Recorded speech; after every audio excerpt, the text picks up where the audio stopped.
Hello everyone, and thanks for joining School of the American Rifle. Today we're going to do a physical on a blemished Knights Armament SR-15 non-ambidextrous lower receiver. This particular one is actually my lower receiver. I purchased it from Rooftop Defense.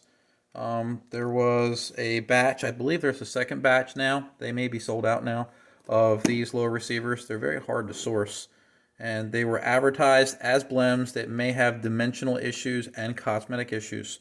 So we're going to see if a blemished SR-15 lower receiver has any things that I can detect using inspection and gauging processes. They give you a little packet of ramen and a note. Pocket Constitution, and then little card asking you to follow some of their work.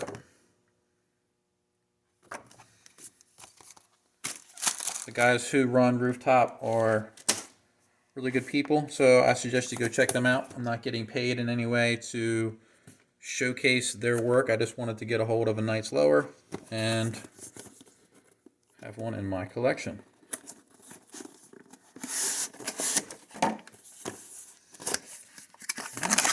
Bagged up. And this is not the first time it's been opened because I had to log it in my books. I am an FFL. Here's the low receiver, stoner, SR-15. All right, first we're going to do the Hammer of Truth, the USGI magazine well gauge. It does pass. That's a great sign. I'm going to use this gauge right here to make sure that the width where the cuts for the upper receiver interfaces is not too wide, and it doesn't.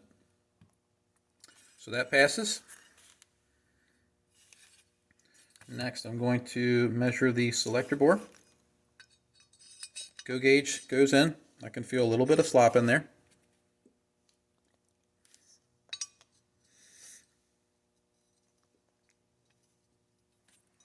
No go doesn't go.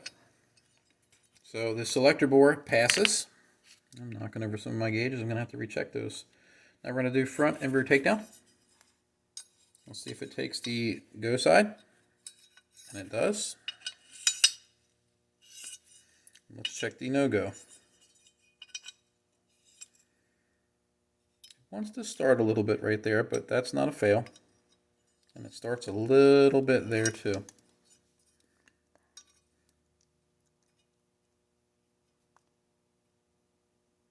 Right, so we get it starting a little bit there, but again, if it doesn't pass completely through the bore, it doesn't matter.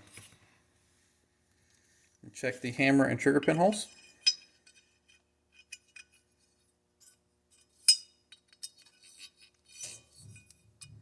Takes the go side, and it does not take the no-go side. I'm going to grab my pin gauges, and we're going to see if these are oversized like some people claim they are. All right, I went and got some pin gauges. We have 3 of them right here. We have a 156, 157, and a 158. These holes should be 155, and it takes the 156, the 157 goes in for the hammer and for the trigger. 158 will not even start. So the hammer and trigger pin holes are .002 oversized. Now the no-go or the field service reject for these holes is .163. We are a long ways out from having these holes large enough to actually cause a problem. So 002 is not a huge deal. You will see a little bit more slop.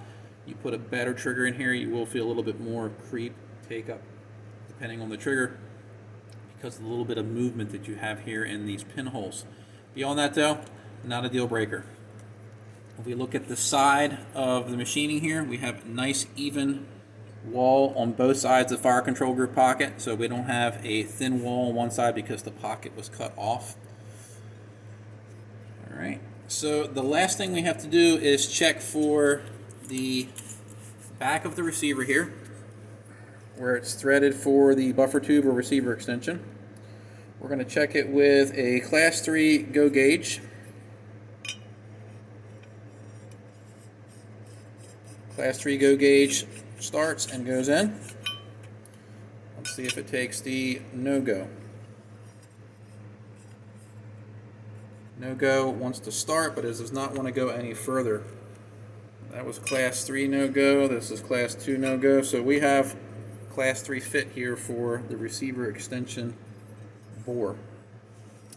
Overall, if you look at the lower receiver, you can see some slight defects in the finish right here around the bolt catch area.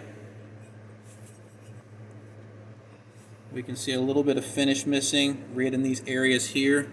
Nothing